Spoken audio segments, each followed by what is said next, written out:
Hello YouTube, j'espère que vous allez bien et que vous avez passé une excellente semaine. J'espère surtout que vous êtes en forme pour ce beau week-end ensoleillé, enfin je l'espère pour vous. Comme je vous le disais récemment sur Instagram, WhatsApp Thérèse s'apprête à couper le son pendant 2 semaines. L'occasion pour moi de prendre du recul sur ce beau projet qui est né en janvier 2020 et qui n'a pas pris de pause depuis, de me concentrer sur d'autres projets, de terminer des choses que j'ai jamais eu le temps de terminer et de me reposer quand même un peu. Alors pour clôturer ce beau premier chapitre de WhatsApp Thérèse, j'ai décidé de vous dévoiler un épisode solaire et lumineux avec la pétillante Amoué, une jeune artiste multiple puisqu'elle est auteure, compositrice et interprète qui a récemment décidé d'allier sa carrière dans un groupe avec un projet en solo. Elle vient nous parler de ce changement de vie, mais également de son pseudo et de son tout premier single Tes larmes, paru en février dernier. Un épisode placé sous le signe de la bonne humeur que je vous invite à découvrir dès maintenant. Et quant à moi, je vous dis à dans 2 semaines. Prenez soin de vous. Bye. Je pensais qu'on allait jamais se lasser, je pensais qu'on allait jamais se quitter. Regarde-moi, des larmes vont couler. Où suis-je, que je fais, que dois-je faire encore? Regarde-nous, tout le reste est mort. Vidé.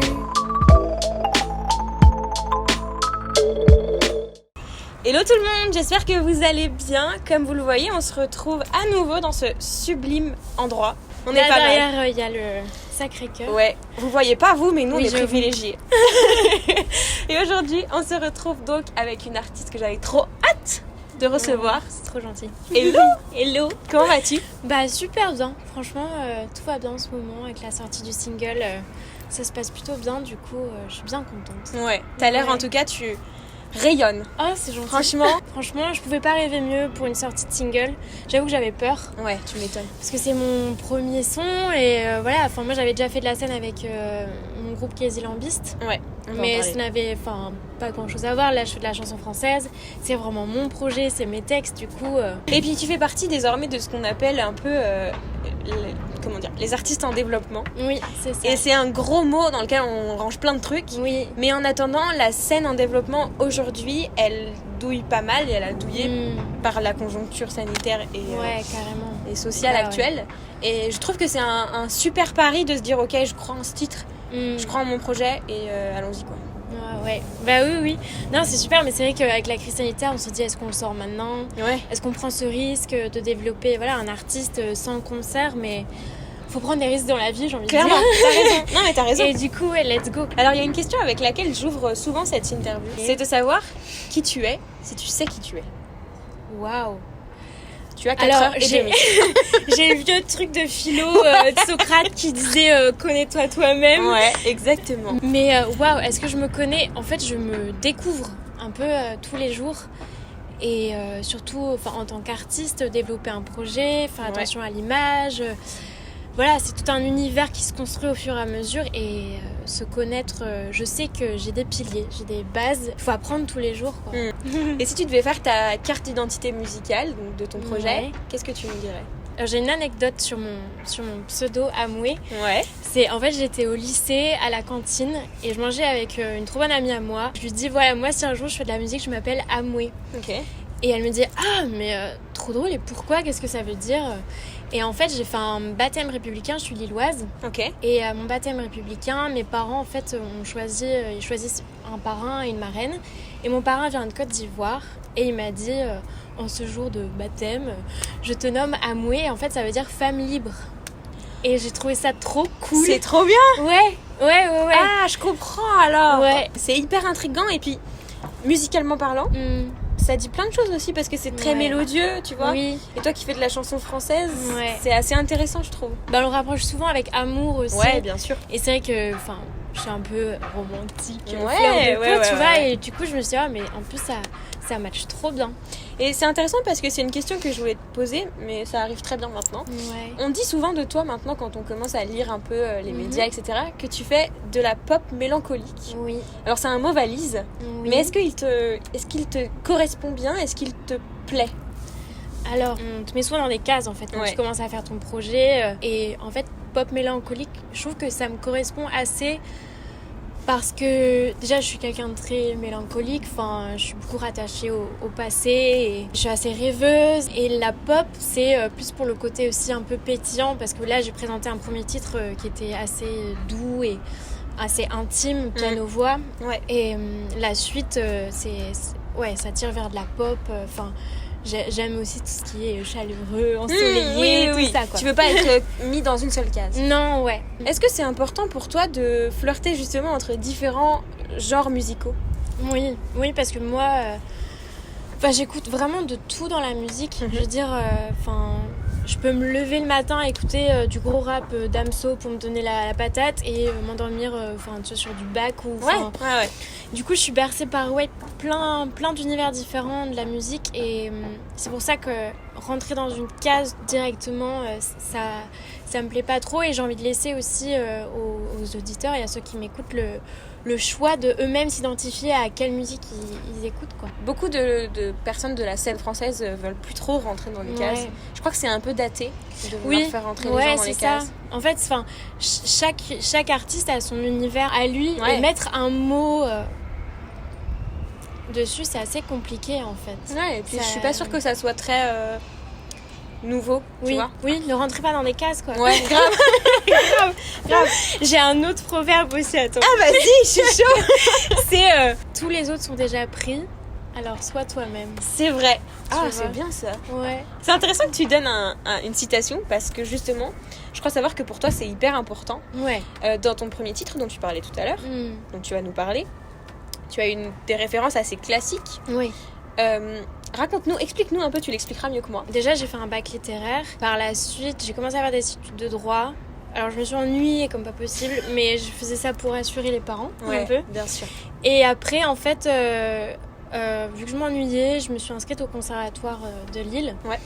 Vraiment en mode discrète. Je l'ai même pas dit à mes parents. J'ai passé le concours et j'ai été reçue. Et je me suis dit, trop bien, j'ai une place, tu vois, parce que vraiment mes études de droit c'était catastrophique. Et j'ai un rapport, à la poésie, au livre, une relation très forte. J'adore lire.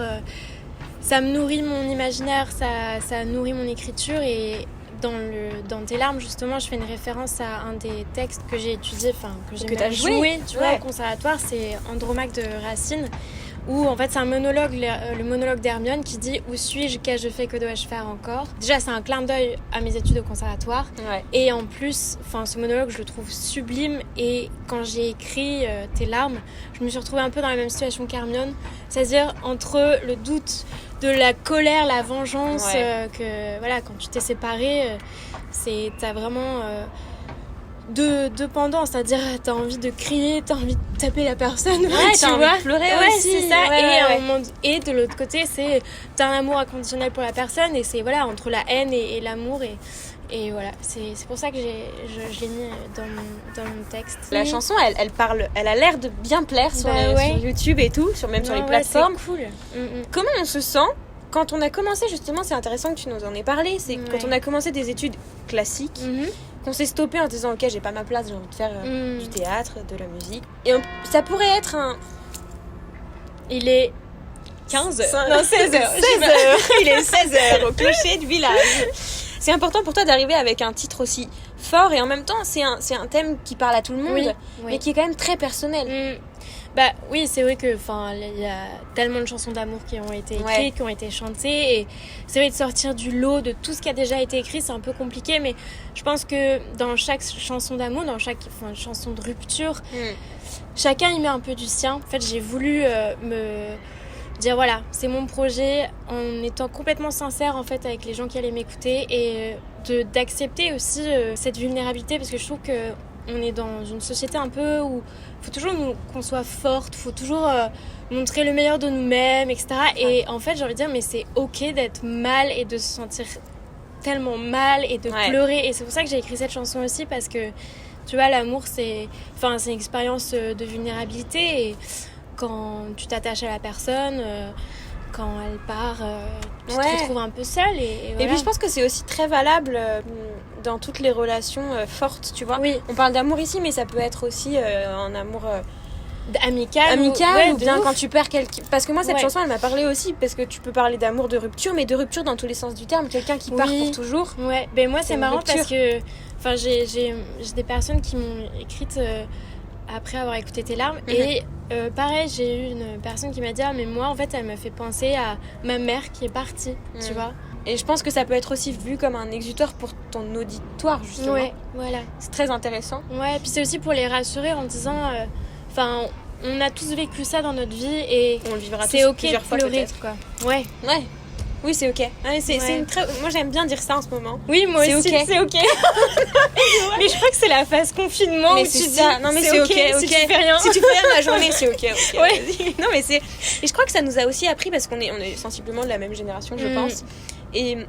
ça nous a appris à se dire ok, mes émotions c'est ok. Oui. Quand j'ai pas envie c'est ok. Quand je suis en forme c'est ok. Oui. Et que les autres le sont pas, c'est ok. En fait. Ouais. Mais je pense que le confinement, moi ça m'a appris grave des trucs sur moi. Je me suis posé plein de questions. J'ai accepté aussi le concept de la lenteur. Tu dis un truc intéressant dont tu parlais tout à l'heure. T'as commencé toi ton aventure musicale dans un groupe et ça a duré 5 ans il me semble. Ouais. Et t'as décidé au bout d'un moment de dire ok, mon chemin j'aime bien le faire en solo aussi. Ou bien ça s'est imposé à toi. Comment ça s'est passé? Alors en fait j'y suis toujours un peu dans le groupe. C'est juste que là ça s'est arrêté. Et vraiment en fait le confinement m'a permis de me dire là faut que tu te lances. Et t'as le temps en fait. Moi le confinement je l'ai pris vraiment comme un beau temps pour écrire. Pour vraiment définir ce qu'allait être mon projet perso. Donc ça n'a pas été une rupture là pour le coup? Non, pas du tout.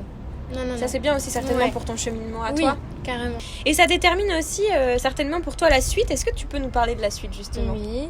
Alors déjà là le titre vient de sortir, du coup j'attends un peu avant de sortir le deuxième son, mais il devrait arriver en mai. Ok. Ouais, et ça va être...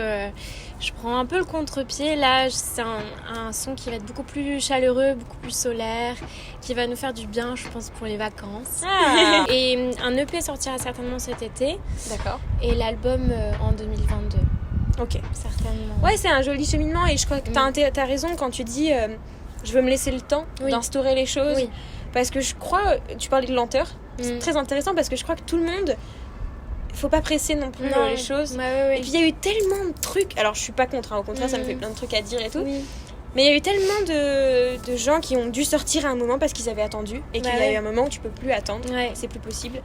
Mais c'est dur aussi parce que tu vois, vu qu'on a plus de concerts, t'es obligé aussi d'être constamment présent pour pas perdre les gens. Avant il y avait les concerts un peu pour se rattacher au public. Et là j'avoue les réseaux sociaux, ça devient vraiment notre carte de visite, faut être constamment dessus et... C'est dur ça. Ah ouais, moi j'ai un peu de mal, j'avoue. Bien sûr, mais vous êtes beaucoup, vous êtes nombreux dans ce cas-là. Moi par exemple, parler face à un téléphone, je fais 15 fois la prise quoi, alors que je dois dire deux phrases. Ça apprend.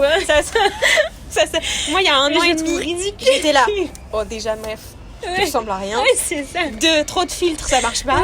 Et j'étais là, mais en fait j'ai des trucs à dire, mais il faut... Et puis... Après tu prends le pli, tu te dis j'ai dormi 4 heures, c'est pas grave, on s'en fout. C'est ok. C'est ok. C'est ok complètement. Je vais mettre le titre de cette interview, ça sera c'est ok avec amour. Sur WhatsApp Thérèse. Point barre, débrouille-toi avec ça, chers auditeurs. Alors, si on peut te souhaiter une chose pour la suite, qu'est-ce qu'elle serait? Oh, c'est de rencontrer mon public. Ouais, la franchement, scène. Moi j'adore la scène. Depuis que je suis petite... voilà, devant mes parents, devant mes potes, j'étais là, je vais faire un pestacle.